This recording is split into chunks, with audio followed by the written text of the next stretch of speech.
Hey, everybody, welcome back to Naturally Shattered. We are here to regale you with a tale of fun and excitement. I am joined with the most amazing cast ever right here. We got a little Christmas present from Tofu that's absolutely amazing. I think we might post it up in the general Discord. So if you don't join us on Discord and you would like to see our Christmas present from Tofu, head over to Discord and check it out. I'll post a link in the description.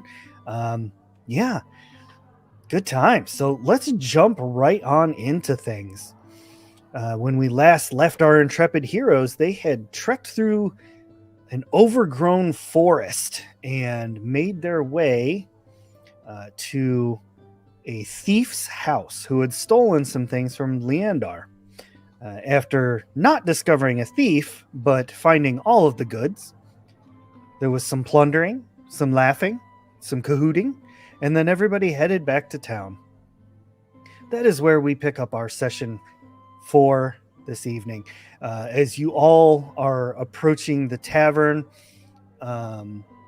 it's been about a week since the events of our last episode. And tonight, of all nights, a lovely snow is falling over the town of Hester. The smells of cinnamon and nutmeg and allspice fill the air everywhere as everyone bakes pies and other goodies, little cookies here and there. Garlands of popcorn and cranberry adorn the city as everyone decorates for the lovely festival of Yule. All of you enter the tavern, as you've done many times over, and gather after not seeing each other for about a week.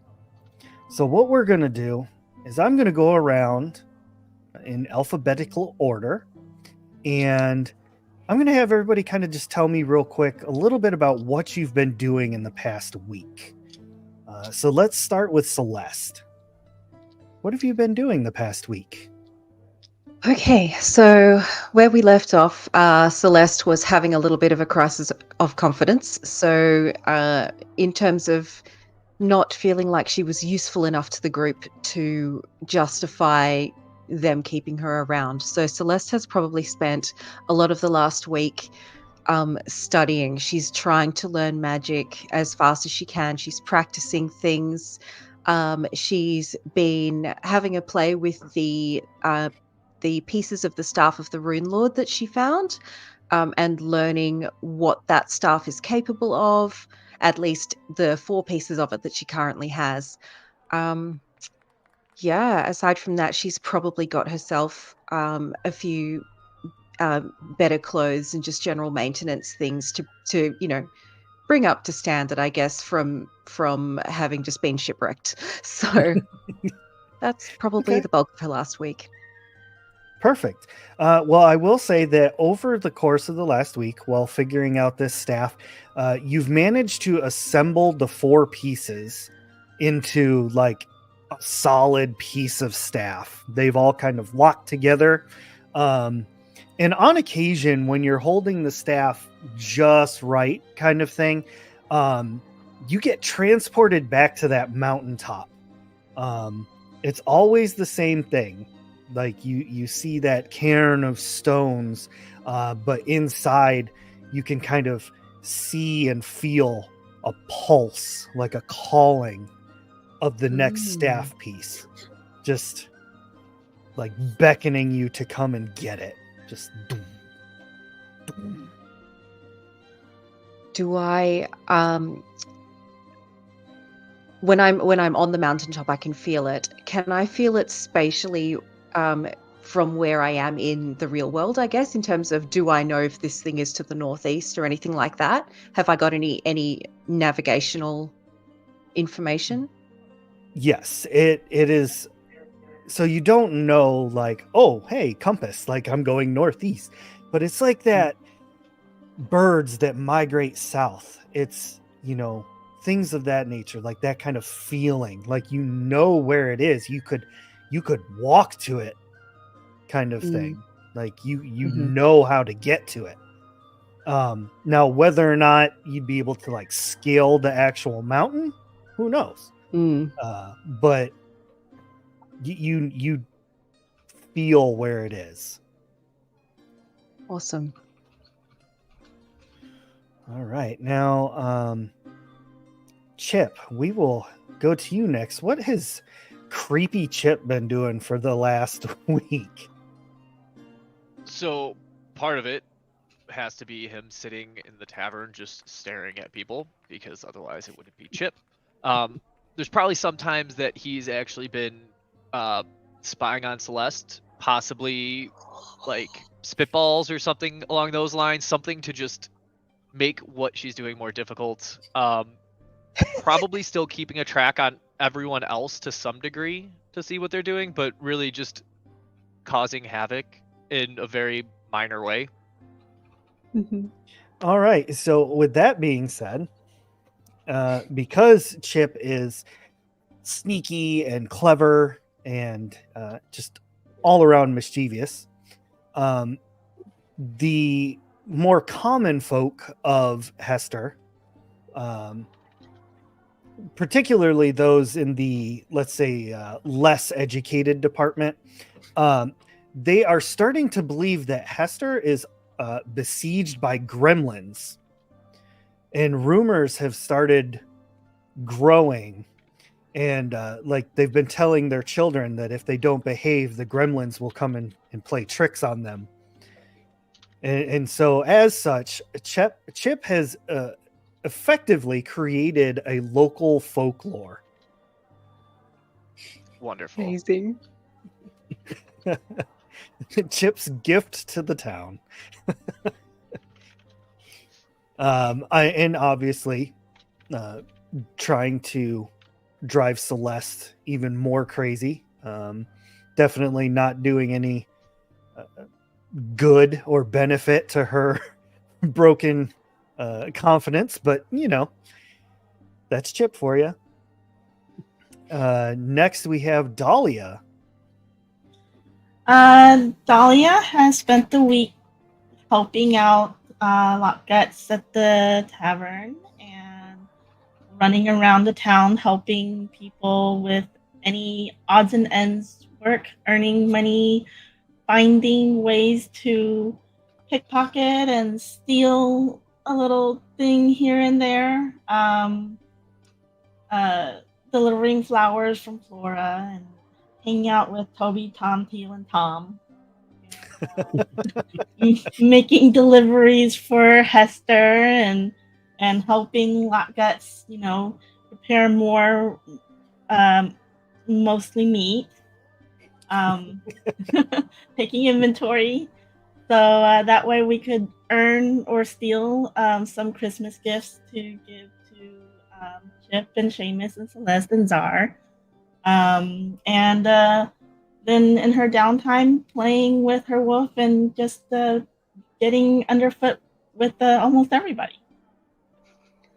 I like that Dahlia is like, oh, I want to help people and I'm going to do these deliveries and I'm going to be such an upstanding citizen, and then immediately pickpocket everyone.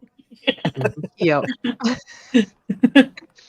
Well, luckily, through Chip's concerted efforts, even if he didn't mean to, the people are starting to believe that it is the gremlins causing their things to disappear. One of those like additional things like, hey, children, behave or the gremlins will mess with you. Also, everyone hide your kids, hide your wife, because they steal things too, apparently. Loving it. So it is worth saying that it has been a week that you've had the crabberry cream eggs. So those are on the verge of going bad. And what you've noticed is that the bag that you've been holding them in, you're starting to get kind of a pungent, low tide kind of smell coming from the bag. So I'll take those probably to some sort of bakery and I'll be like, just before they go bad, maybe we can bake these into some pastries. The baker seems very interested in this prospect, like maybe make some chocolate muffins or something. But the moment he breaks open one of the eggs, oh no, oh, and he pulls up a blue soft-shelled crab out of the egg. And it's kind of falling apart and slimy, and he's I'm not sure this will work, Miss Dahlia. I think that would be like the perfect ingredient for like some mocklet mini crab cakes. Mocklet. Oh no. I'll set right to work on that, Miss Dahlia. Great. I'll be back in a few hours to pick them up. As you walk out, he pulls his shirt up over his nose, like. Oh. And that brings us around to our lovely wolf brother Seamus. Oh, sorry, brother Wolf. We don't want to get copyrighted here. All good. So Seamus has spent the week during most of the day and sometimes later on in the evening. He's been working on helping, I think it's the person who's in charge of the blacksmith. He's been helping him fill orders, but also been working on his own axe. He's been working on a steel axe for a while, doing like making it intricate and stuff with the intent to maybe find somebody to imbue it with magic. But he's been putting his people's runes and stuff on it, telling the story of him and his companions. So through the axe's hilt, it actually, in the runic, it actually has the whole story about Celeste and Dahlia and Chip and the dude with the swords. So that's literally how he wrote it. That's literally how he wrote it. I love it. But also at the same time, during the downtime, aside from going to the tavern to have his mostly meat, he has whittled a trinket for each member. I love that. Actually, yeah. I love that. All right, so on your final day of working on your axe, which you do get that completed and everything. So what I'm going to say is that your axe will gain an additional 2 points of damage as you've kind of shored it up and made it a little sharper, a little bit more beta, a little mo beta. And this whole time, you and Leandar, you've kind of been talking back and forth, as you said. And on this final day, when you come in to finish things up, Leandar strikes up a more serious conversation with you, and he says, Seamus, Yes. I've been holding on to one last quest, and I think I feel like I can trust you to complete it. You and most of your companions. I'm not sure about the little one with the dead eyes. He has his means. A while back, I was commissioned to make a sword. A powerful sword. But the person who commissioned it said that he would not be staying in Hester. He was going to be leaving and going on a trek for about a month. This was a day or two before all of you had gone on the last mission for me. But I need a very important crest. It's a small family crest by this particular person. It's only 2 days travel from here, but it is in his family's crypt. I should require you to head down into the crypt and retrieve the crest for me so that I can finish making his blade. Of course, I will compensate you. 50 gold? How about 50 gold for each of you? Sounds reasonable. Wonderful.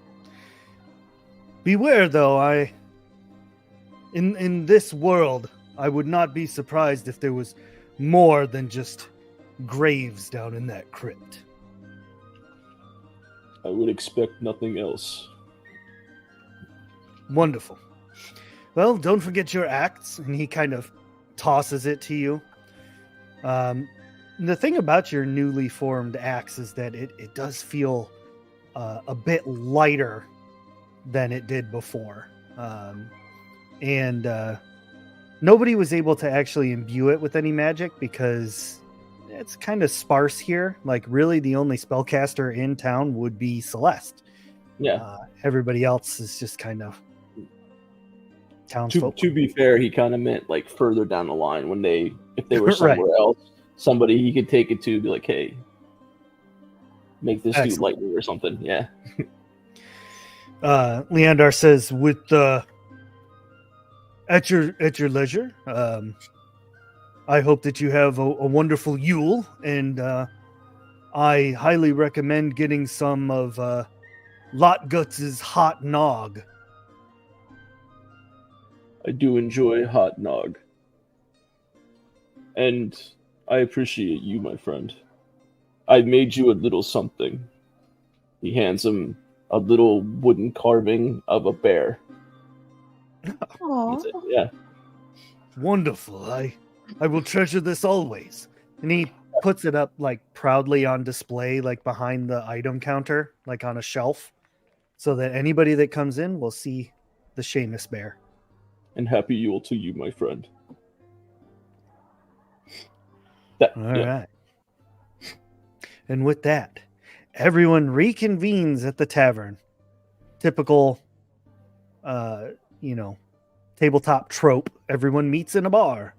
All of you go in to see that it's kind of business as usual at the Weeping Dargoth, but there's definitely more pleasant smells coming from the place, and it almost looks like Lotguts has put down fresh straw on the floor, which he very rarely does. So things are smelling better. There's definitely like fresh pies and things set out, actual meat, like real, like Damn. boar hocks and lamb chops and things like that. And so all of you enter and see each other in the tavern. You guys see Was probably in there just waiting, yeah. just off in the corner. Staring. Seamus is walking in with a satchel over his shoulder too.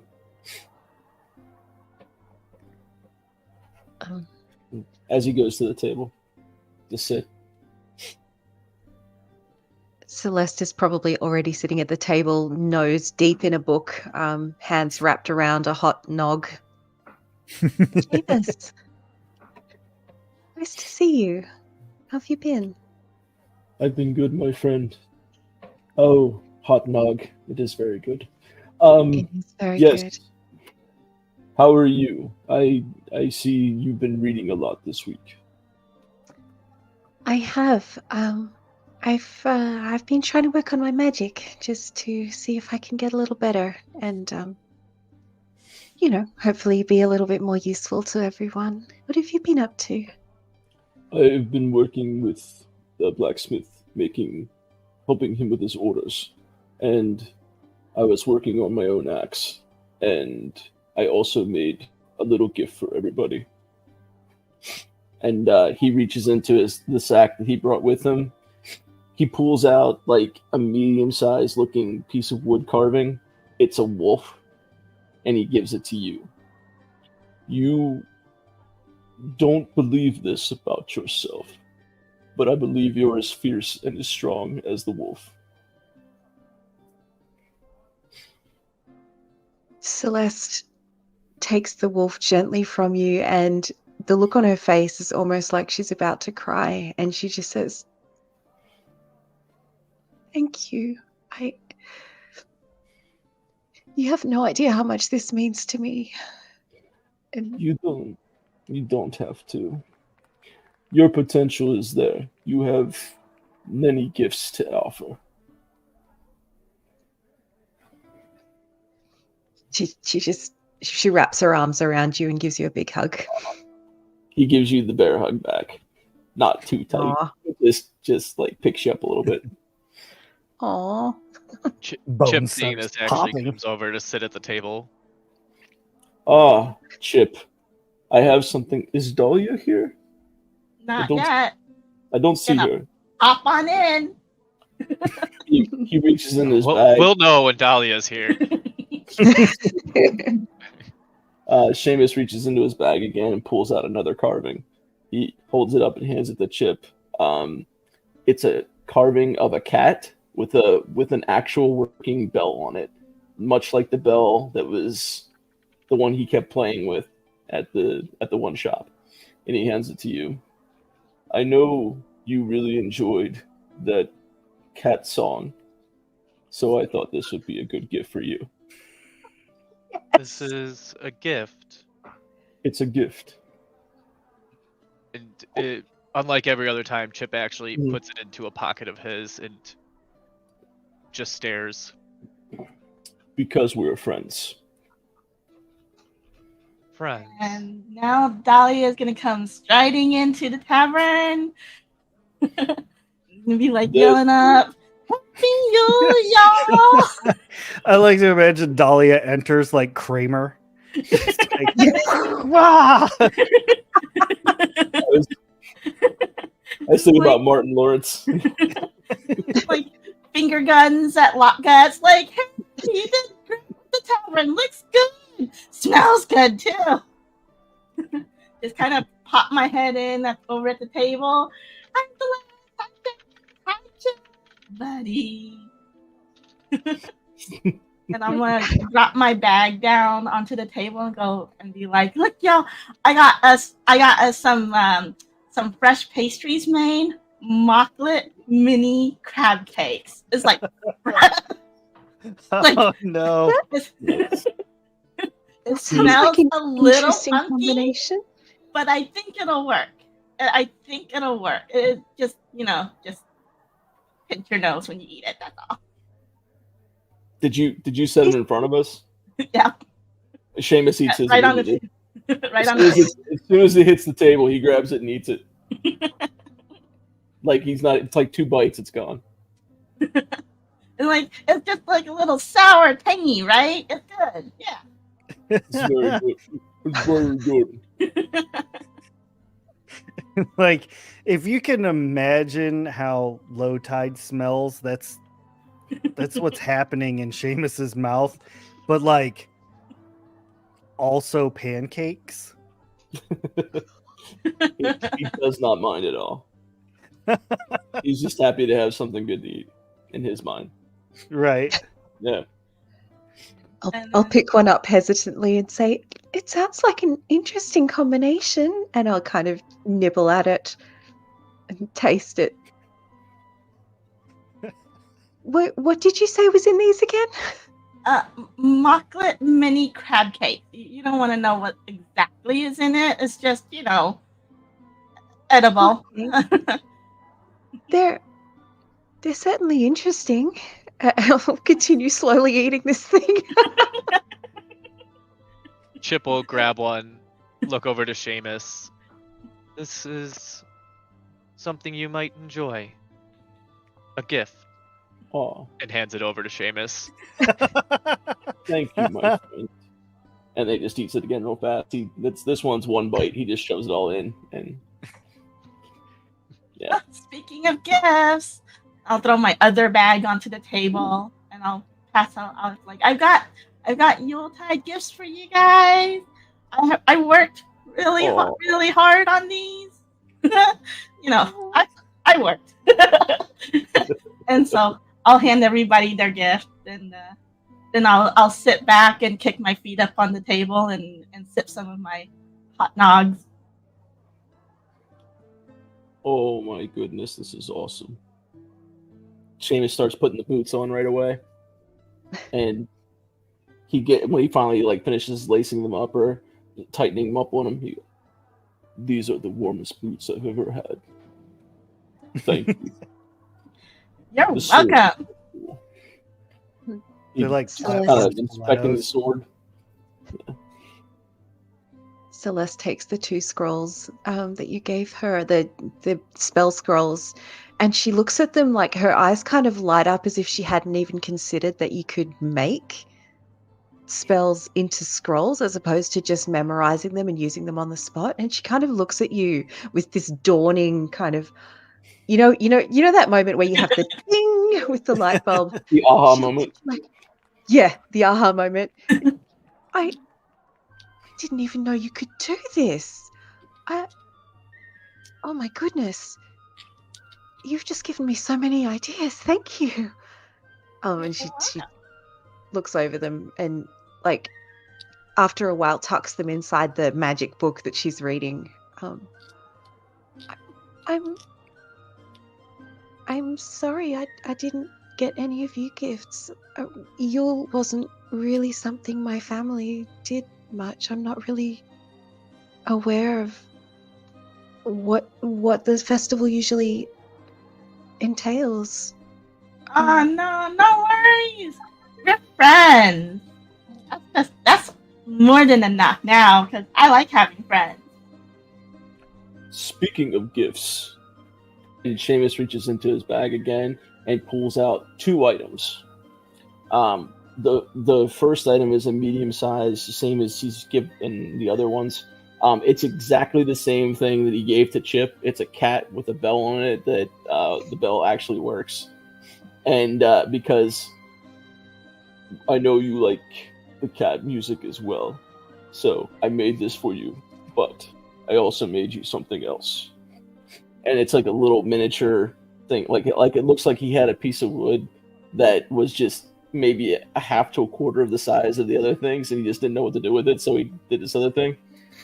It's a wolf, but it's a wolf that he thinks he looks like when he turns into a wolf. Like, he doesn't know, so it's definitely not going to be accurate, but he has an idea of what it looks like, and he tried to make, like, when he was whittling, he tried to make like a tiny person on the back too. So it's a wolf that he thinks he looks like, and with a tiny dahlia on the back. Aww. And he gives it to you. That's adorable. So Dahlia's gonna squeal, but I'm not gonna do it because I don't want to burn everybody's ears out. But Dahlia's definitely very excited for both gifts, and like immediately playing with them and dingling that bell. I like this. That's adorable. On Seamus's axe, you also do see at the very bottom, like where his hand, where like the piece would stick out below his hand, there is a little carving of a bell on the bottom of that too. Aw. Not a working one though. Because he really like it. Not a working one on this one. He just carved it in there when he was telling the story of everybody because he liked the bell. Oh.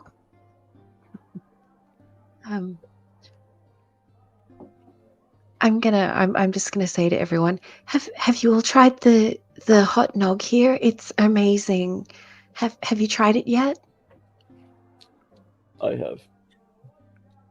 I'm gonna be like, yeah, I helped Lockguts come up with the recipe, just like I came up with the recipe for the mock-up mini crab cake. That was you. Yep. Hot nog is so good. the hot nog. For anybody that happens to look over and see what Lockguts is doing, he basically has like mugs of eggnog lined up, and he's stirring it with foot-long hot dogs. Okay. Yeah. I think Celeste sees that and then just kind of turns her back like, I didn't want to know that. Seamus does Didn't need speak to up. know. I didn't want to know. Seamus does speak up, and Lockgut, a round of the hot nog, please. Coming right up. Yeah. Thank you. And he proceeds to bring over another round of hot nog for everybody. It's I'll like give him- piping hot, still steaming. I give him a couple gold. As always, Chip will passes over to Seamus. The tankard's like Appreciate the it, size of Chip's head. Yeah, Yeah.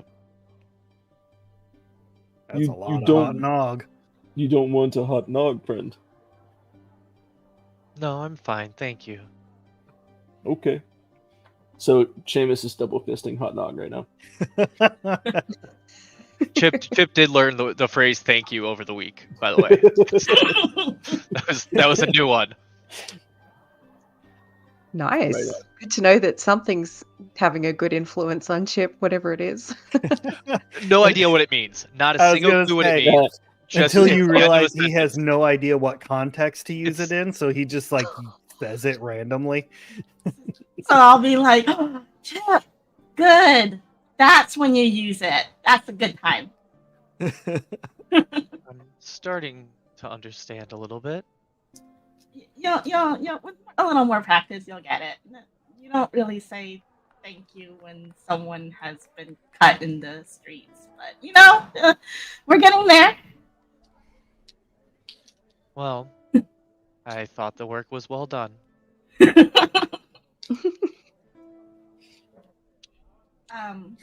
So does Seamus and Celeste have like his axe and her rod piece out, or is it in your pack? Um, Go ahead. Sorry. my rod is probably. I'm just thinking, sitting here at the table, I've probably got my pack next to me, like on the floor, with the rod kind of strapped into the pack. Like if it was on my back, I'd be able to, it's kind of strapped in there on the pack, which is on the floor. Yeah, so it's visible. Seamus has his axe. There's like a little hook on his back that he can put the axe behind him and hook it into the little hook. So it's just hanging out on his back. So Dahlia is gonna notice both of them then, and they'll be like, "Oh, your rod! It's not in pieces anymore, and your axe looks so cool, Seamus." Aw, thank you. He pulls it out. He puts it like blade side down on the table, puts it a little bit into the table so he can show off the hilt. And this rune here is about you, Dahlia. And this is Chip. And this is Celeste. Celeste is like up from the bell. Aw, that's so awesome. It's like one runic symbol, but like Seamus explains it as like a whole sentence. It just tells the story of us. That's so sweet. You know, He's sorry.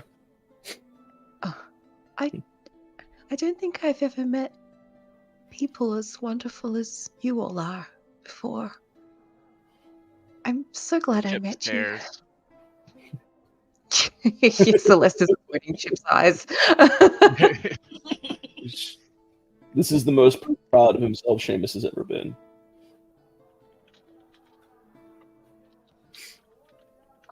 Oh, I want to show you something. You know how the staff it's not in pieces anymore. I've worked out a couple of things about how to use it. So I'm going to pick up the staff, and just give me one moment to find the spell. What school is levitate? You are Where asking is the it? wrong person. Levitate. I can't find you. Okay, I can't find it, so I'm just going to hopefully ad-lib something that makes sense mechanically. I want to hold the staff and cast levitate on myself, and just show off this new trick that I've learnt. So Ray, I'm not sure if you want to describe what happens, or whether you'd give me free reign on that one, or because I can't find the spell. So Yeah, I'm looking it up right now, but you can feel free to ad lib however you'd like. I mean, I'm sure it won't be that far off. Yeah. Okay, fair enough. So from sitting at the table, I think Celeste is holding the staff in front of her, and I think you see some symbols start to glow on the staff, in some like blue light, almost that's kind of like the lightning hue, and the staff kind of flares, and Celeste just begins to rise a little bit above her seat, and I think she allows her legs to straighten, and she ends up in a position where she looks like she's standing on top of the seat, but her toes are a couple of inches above the seat. And she's just looking down at you all, grinning happily and going, "This is so cool, isn't it?" Whoa! Right? How cool is this? Seamus is just looking in awe because he doesn't see magic that often. And Wait, what are purpose you does feeling this serve? gassy? Or, like, what is this? Pardon? Say that again, Dahlia? Are you feeling gassy, or what is this? What's going on? No, this is using the staff.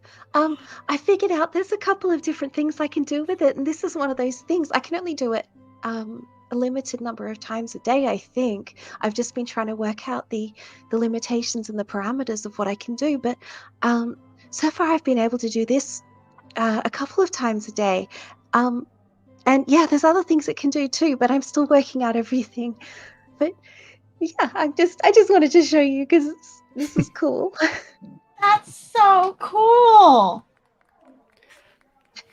And she And gently floats back down. What purpose does the floating have? To reach high places. Yeah, definitely. Like, if we need to pick apples from an apple tree. Interesting. Or, Very important. for example, if we're in a fight and I need to get myself out of reach so that I can heal you all without being worried about going down myself, I could. Oh, I understand. I've been working a lot on my healing as well, and I think I can heal. Not that I've had much healing to do over the last week, of course, but I've been working on that a lot, and I think I can focus better on the healing now, and I think I can probably heal better than before. So that should be useful. Yeah. Dahlia's gonna rub her hands together. It's like, excellent. Yeah. we can be less cautious. Oh no. Do you say that out loud or just like in your head? No, just in my head. Okay. All right. But you can see me rubbing my hands together and looking extremely gleeful. I'm going to take that naively at face value that you're happy for me. So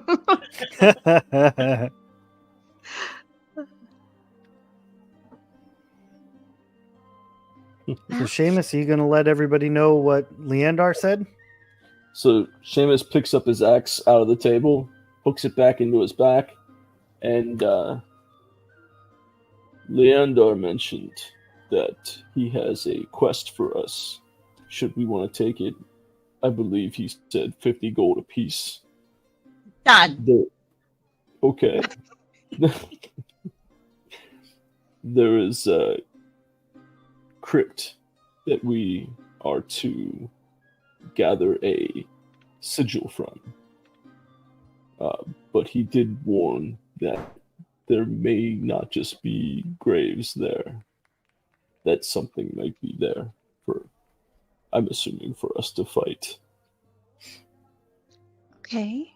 Did you guys want to go? Sure. How far away is this place that we have to go?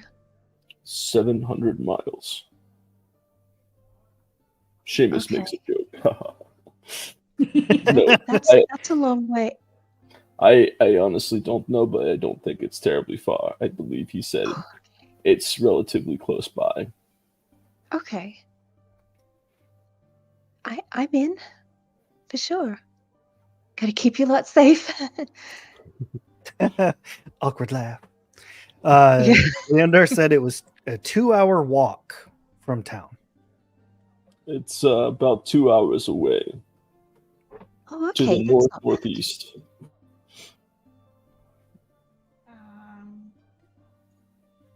Do we take flowers? I think that's something people do, right? To a crypt that's going to attack us? No, not this time. Wanted to be nice. But a 2-hour walk, we're gonna get thirsty. I'm gonna go get Lockguts to get us some hot nog to go, and then we'll be on our way. Do we know what kind of things might potentially attack us? He didn't say, but my people have a legend about the dead rising, and because they're tormented and they don't want to stay dead. Okay. That's quite sad. Not even having peace after death. We are a warrior people, and we love to fight. Apparently, even in death. I guess if it makes you happy. Everyone needs a hobby. Yeah. In death. So, Dahlia, you request some hot nog to go, and Lotguts kind of rummages around under his little bar counter there for a little bit, trying to find a proper carrying device. To which he pops back up and he's like, I knew I had this somewhere. And he produces a very large, like, sheepskin bladder. And he begins pouring mugs of hot nog into this thing. And after about 6 mugs, he screws on the little nipple part and he hands it over to you. I'm gonna strap it to the side of my bag and be like, "Thanks, Lockguts. You the man. This will keep us nice and warm during this cold." Good luck. So Dahlia is now equipped with about 10 gallons of hot nog in a sheep bladder. That's got to be heavy. Mm. So we've got hot nogs, we've got mini crab, mocklet mini crab cake, and I still got some of that century eggs. So I'm good to go, guys. We're not gonna be low on energy. How have y'all not died of dysentery? Right? Is there anywhere in this town that does non-questionable food? No, not really. Oh, I God. mean, Okay. I mean, you could go to like somebody's house, Mm. like to their home, and they'd probably make like somewhat normal food, but it's more readily feel like- available here. I feel like that's where Chip's been eating, is in people's homes. Just randomly. No show one up. questions it either. They don't dare. Yep. That's awesome. Just walks in, grabs a loaf of bread, walks out. The site. That's where he actually. That's Sightings actually of where he learned gremlins thank you. reported. A little Yeah. thing of cheese. Yeah. Maybe an apple. That's where he learned thank you. Did he learn yoink as well? Right? Yes. Yes. Honey, don't forget to put out Originally, the extra phrase was- bread for the gremlins. Yep. That's, Oh, God.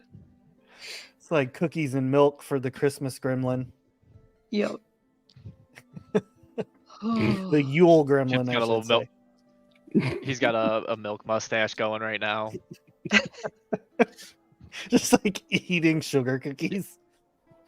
Yeah. Incidentally, the homes that Chip has eaten from are not the homes that Dahlia has stolen from, so they think that it's worth the putting the food out for. Mhm. Y'all are such Oh, that's chaos perfect. goblins, and I love it. All right, so the party all sounds like they are on board and equipped and ready to head out. So let me switch the panel in Roll20 real quick so y'all can see what you're doing. Boop. Okay, hopefully everybody can see what's going on. You can see your tokens and all that stuff.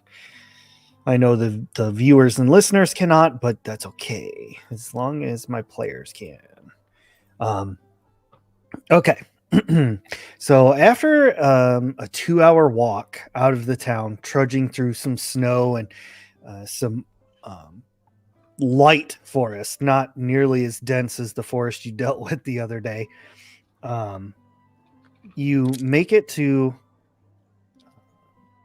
the edge of the crypt, mostly concealed by bush, moss, and debris.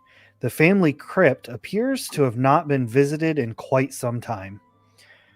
Eyeing the stonework, it's clear that the mason responsible took great care to produce a fine, lasting work. Structurally, it appears to be completely sound, though the door appears to have been opened quite some time ago. You ascertain this by noticing that the plants have kind of grown up in the doorway. As you cautiously approach the door, the smell of stale air grows slowly. Inside, the crypt is pitch black and you can barely see in front of you.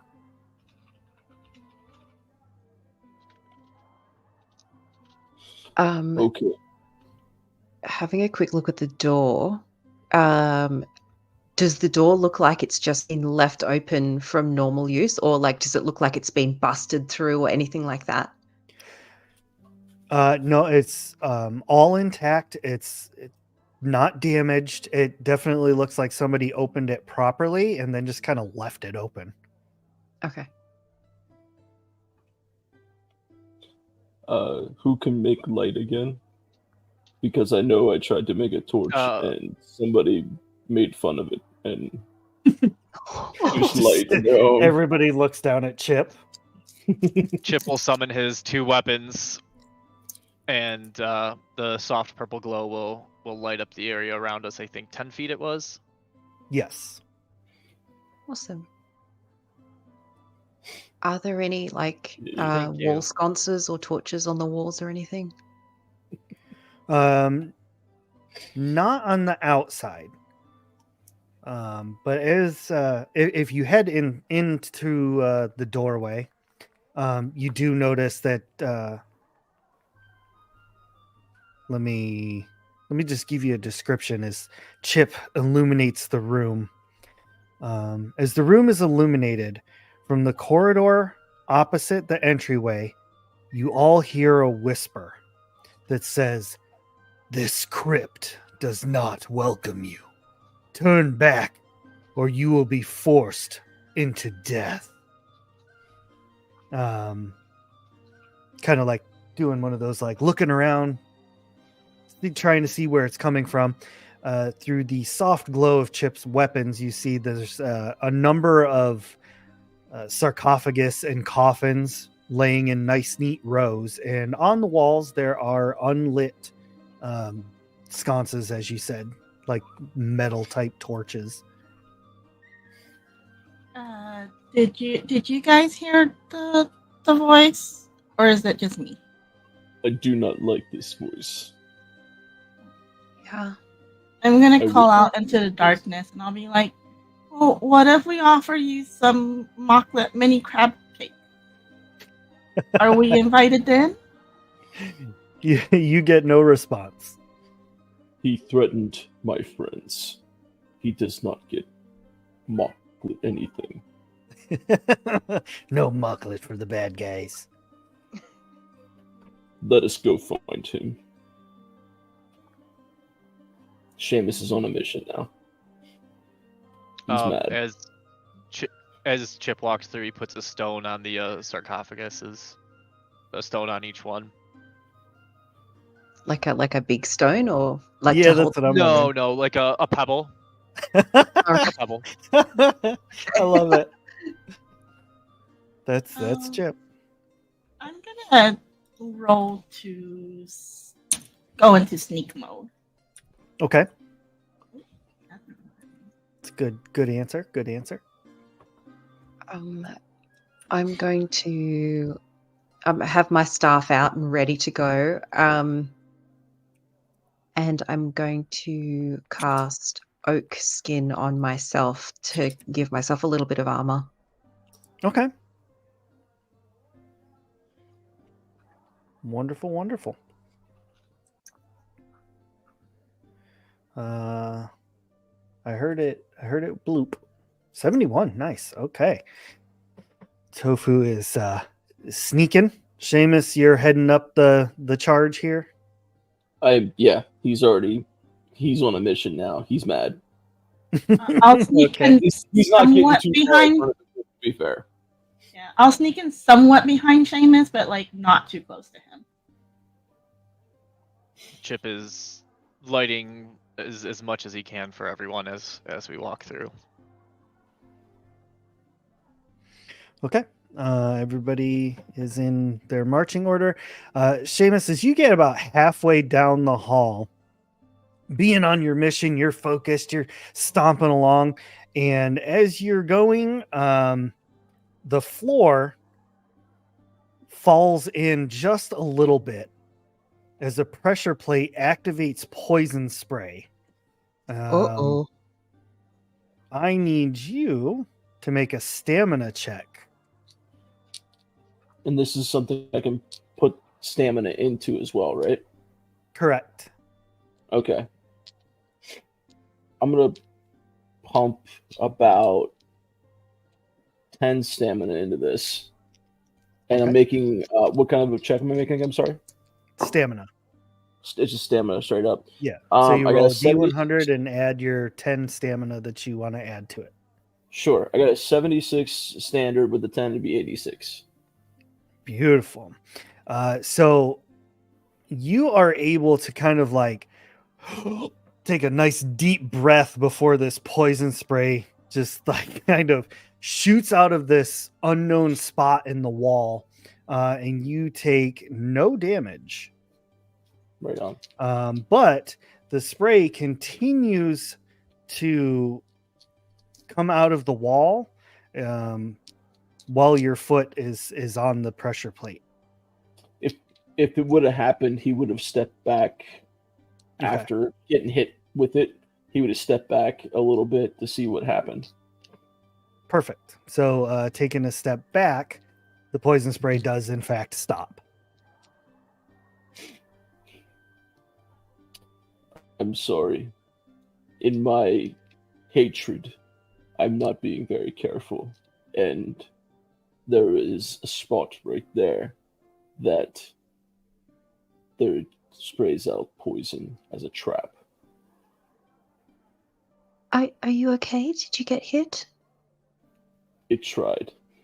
I luckily took a breath. That was lucky. I'm not very good at spotting traps. Was it like a visible gas or is it like a Yeah, it's like the poison spray spell.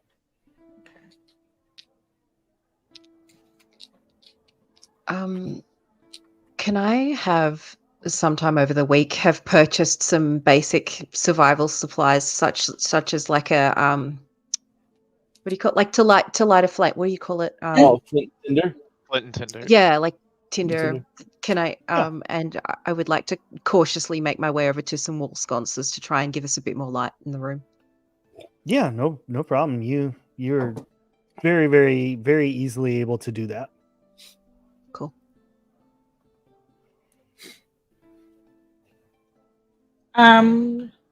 While in sneaky mode, I kind of like to stand kind of like in the center and just kind of look around.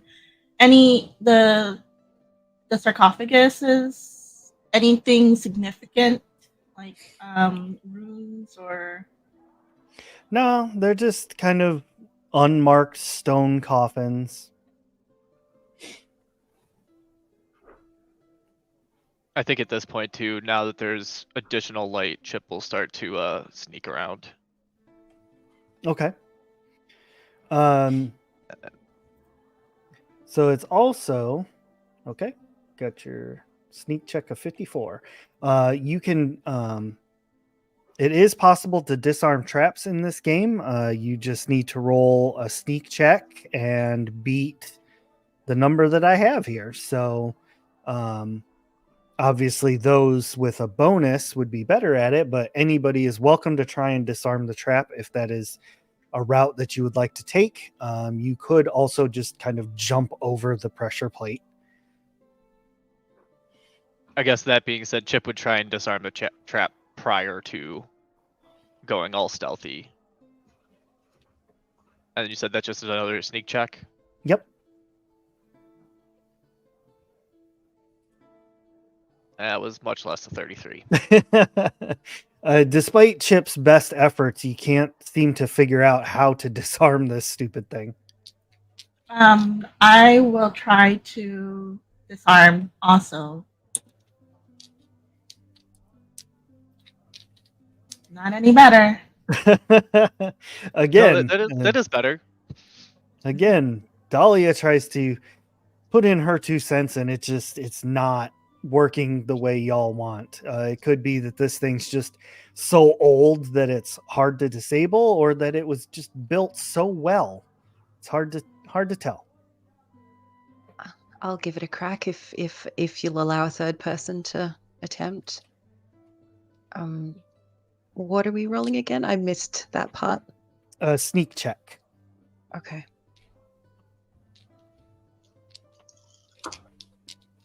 Oh, no, also in the 30s. Seamus will just back up another step and then do like a two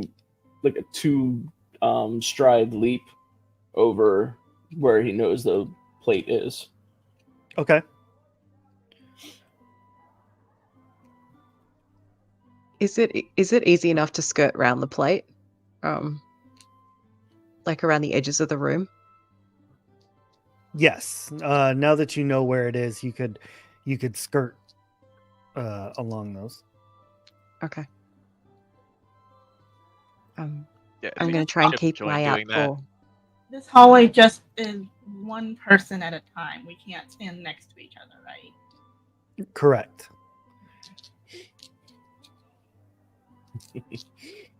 So Seamus Chip's like, nope.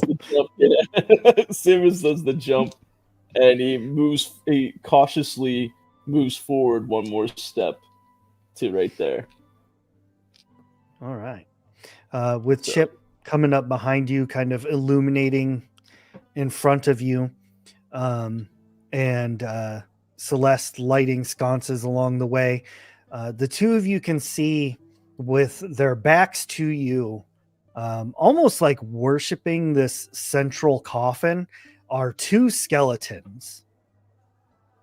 As you step from the corridor into a larger room, the light you bring dances along the walls. Looking around, you see several open coffins, and huddled around the coffin on the platform in the center of the room are a couple of skeletons. They slowly turn and brandish old, rusted weapons, but then you hear that whispering voice speak again. This time it is significantly louder, and rising from the center coffin is a spectral figure that says, "You should have left. Now you will join my disciples." Seamus quickly chimes in. Oi! Were you the one threatening my friends? I make no threats, only promises. Seamus runs at him. Love it. Leroy Jenkins. Yes. All right, so we're going to have everybody roll initiative, but I'm going to allow Seamus to get that freebie attack. I'm gonna do a heart attack and give him a heart attack. And that's pumping stamina into it, and it has to be a minimum of 20, right? Is that For a correct? power attack? Yeah, power attack. Sorry, Yeah, has to be a minimum of 20 stamina. I'm pumping into it to make it happen. Okay. correct. All right. Yep. So I'm doing 20. I still have. Yeah, I'm good. Ooh, that's a 96 plus the 20 would be 126. Oh, you got a 96? I got a 96 plus the 20 would be 116. the I said 26. No. The 96 is a crit. Oh, okay. So you would do double damage from the power attack and then double that. Okay. So 16 and 16 would be 32, and then double 32 would be 64. Damn. Goodness. All right. Well, let's. He's a butthead. He threatened my friends. Well, I'm after Very, him. very true. Actually, so you do hit, but unfortunately, the special ability of a ghost is that they are immune to critical hits, Oh, but not good. to power attacks. Oh. So you still do your double damage. So double damage of the 32 or double damage of the 16?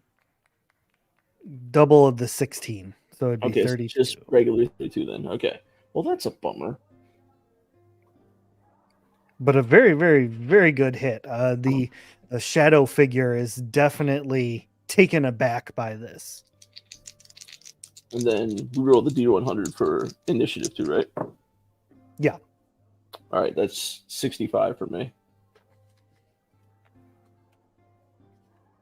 65. Celeste, what did you roll for initiative? I'm sorry. 79. Oh, Celeste. not- Sorry. Celeste was 55. 55. Okay. Cool beans. Well, that means that Dahlia, you are first. Okay. So I'm still in sneak mode. I'm going to sneak over to around this corner and take in my surroundings. Is there anything that's worth noting that I could like pick up, use, grab? Not really. I mean, there's just these open coffins everywhere. I mean, you could grab like a femur. Okay, well, I'll consider it. Dahlia grabs the sarcophagi lid, picks it up. True. She's like, You yeah. could do that. While in sneak mode, I'm going to throw like a couple of the mocklet mini crab cakes to try and distract these guys away from Seamus now that Seamus has kind of like made himself super known. Okay.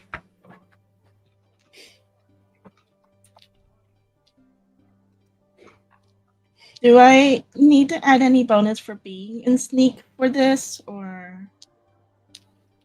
No, but if it works out, you will do, I think it's times 4 damage, but wow, 86. And this is against the specter or the skeleton? The specter, since that's what he attacked, right? Yes. Oh, I just okay. want like So- invisible mini crab cakes just coming out of nowhere. So your crab cakes are actually landing somehow, just through sheer chaos, I guess. And it actually is distracting the specter. Like, what the heck? How is this happening to me? Does it do any damage? I mean, these are fresh crab cakes. They're a little hot. Yeah, I'll put down that they do a little bit of damage. Okay, cool. It's a slightly warm muffin. Slightly warm. Maybe the specter's allergic to seafood. Just trying to keep him from like immediately attacking on Seamus. You're doing what? Trying to keep him from immediately attacking on you. Oh, I thought you said I immediately attacked Seamus. I was like, what did I do? I heard too.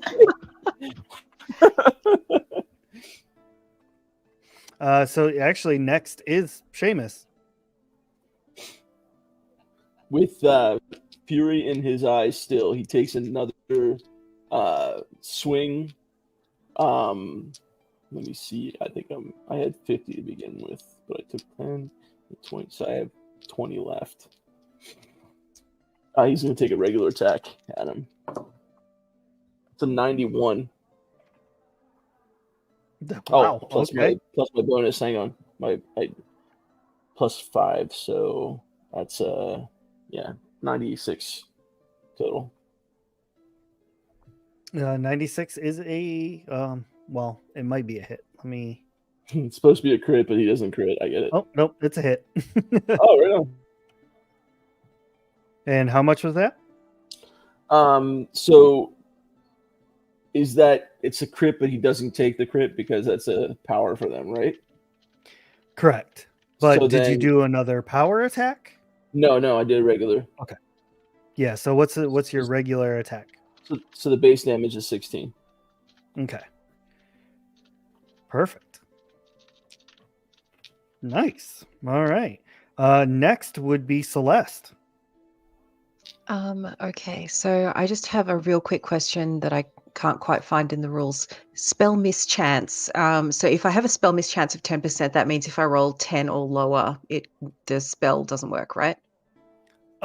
So actually that is a defensive ability that you have that if somebody casts a I spell on you, you roll that mischance, and if it's below 10, you take no damage. Gotcha. Okay, awesome. Thank you. I had that round the wrong way. Okay. So I would like to cast. This is going to sound weird. Weird. I'm going to try to cast minor heal against the specter, assuming it is undead. So if it's undead, this should actually do harm to it. So, yes. So sorry, You're good. Oh. You're good. So Okay. you cast the heal. Now, because you're using it in an attack fashion, I do need you to make an attack roll. Yep. Okay. So you're gonna add your spell casting modifier to your D100 roll. Spellcasting modifier. Oh my gosh. Okay, so that's +6. Oh man, that's not going to hit. That's that's 35. There's no way. 35. Let me consult the book here. Armor rating is 30. I got it. So Holy you got shit. it. Nice. Okay. So that is 67 damage to this thing. Oh my gosh. 67. Yep. Yep. A blinding flash of light fills this entire room, and all of you hear the specter just as it disintegrates into nothing, and the skeletons both fall to the ground completely inert. Oh, that's handy. Seamus spins his axe back up to his hands. We make the promises. Fuck yeah. Yes, I am proud of myself for that one. You're right. Now, Seamus, where you're standing, you get a good look at this coffin where the specter had come out of, and down in the coffin, you find Sorry, it's not in a thing. I got to read something here real quick. Okay. We're doing stuff. Ah, yes. Okay. In the central coffin is the crest that Leandar seeks, along with a steel sword, Mhm. a tanned hide coat, and 300 gold coins. I pick up everything. I walk over in front of Celeste, and I set everything down on the floor in front of her. With the exception of the sigil, I pocket the sigil because I know we have to take it back. So, but the steel sword, the 300 gold, and the coat, I drop in front of her. If you guys can use these, I think I don't really have any use of money. Well, I mean, money can be useful for a lot of things, so maybe as we go along, we show you how money works. Would that be okay? Okay, you hold on to it for me. If for some reason I would need money, maybe you just help me out. Okay. Sure. I guess I divvy up the 300 gold in between. Is Zardal here as well? It says. So Nope, there's. Zardal never joined up with you guys. Okay, He just so wants just me to- the. He's training his four of wolf. us. Yeah. Okay, I guess that's 75 gold each. And do you want me to hang on to your 75, Seamus? Please. No worries. I can do that, and I've probably picked up a few little pouches over the last week, so I'll have a separate pouch specifically for Seamus's stuff. Okay. That's So all. you put all the coins into the various pouches, and I'm assuming you hand one over to Dahlia and whatnot, like divvy everything up. Yeah. Who wants the sword and the coat? Well, when you go to hand Chip his pouch, you notice that Chip is nowhere to be found. Chip? Did Chip Chip. go? Careful, he's sneaky. He was right here, wasn't he? He might still be right here. The little guy pops out all over the place. Seamus is still Chip. looking around the room like as if Chip is gonna jump out and scare him or something. He's like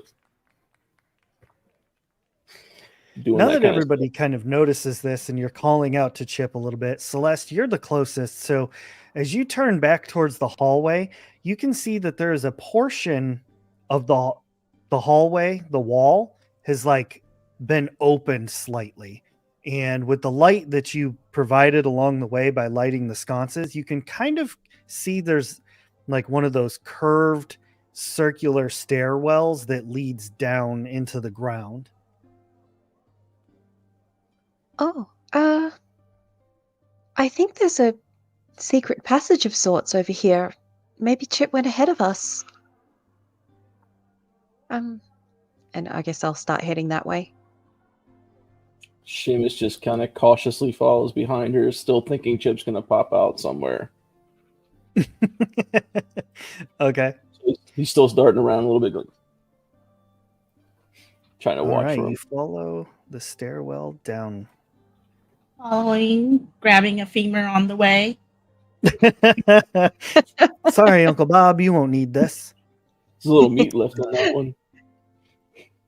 You all proceed down into this very massive stone floored room. Lining or in two rows, there's a number of statues, two of which have been shattered into nothingness, it seems like. But given that all of you have existed in this world, you know that these statues are all of like iconic heroes from yesteryear, like Nathaniel, who was he created the Risan. He created the humans from the elves, and as such, earned the name the Father of Monsters.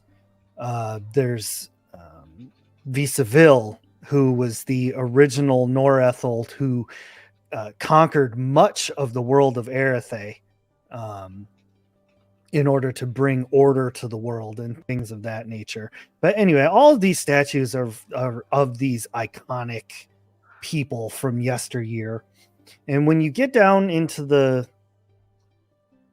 thick of it all and you're taking this all in, you can see Chip is standing way down at the other end of the room with his back to you, and he's kind of staring at this weird stone device. It's essentially a gyroscope, but it's made of like this quartz-like stone, and as the different rings kind of spin through, you can hear what sounds like a heartbeat every time all of them line up. It's like on the rings themselves, you all notice very clearly there's glowing ancient Athelian runes on one ring.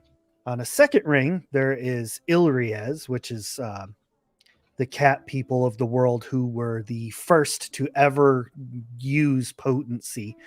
They were basically the creators of magic within the world of Erethe.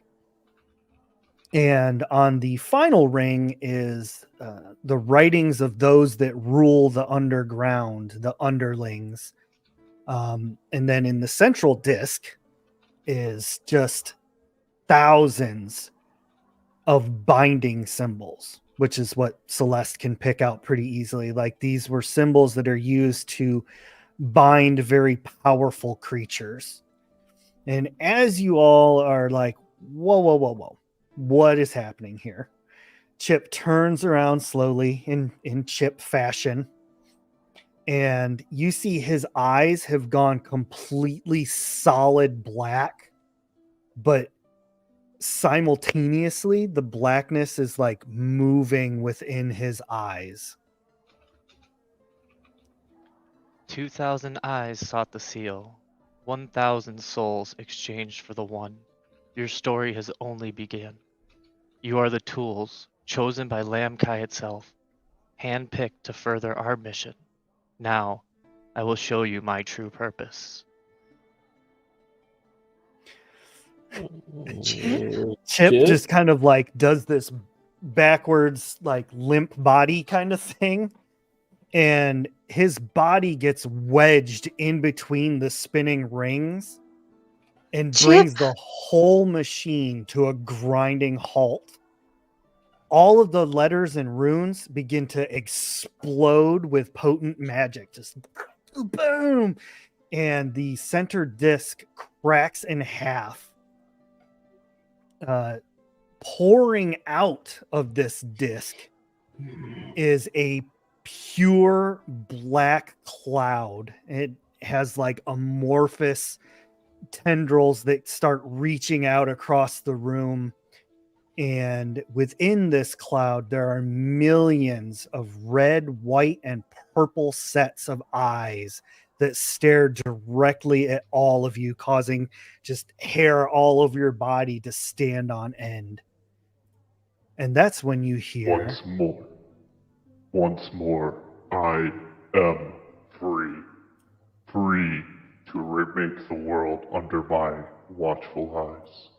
Witness the beginning of the new age, young ones. Witness the shattered dawn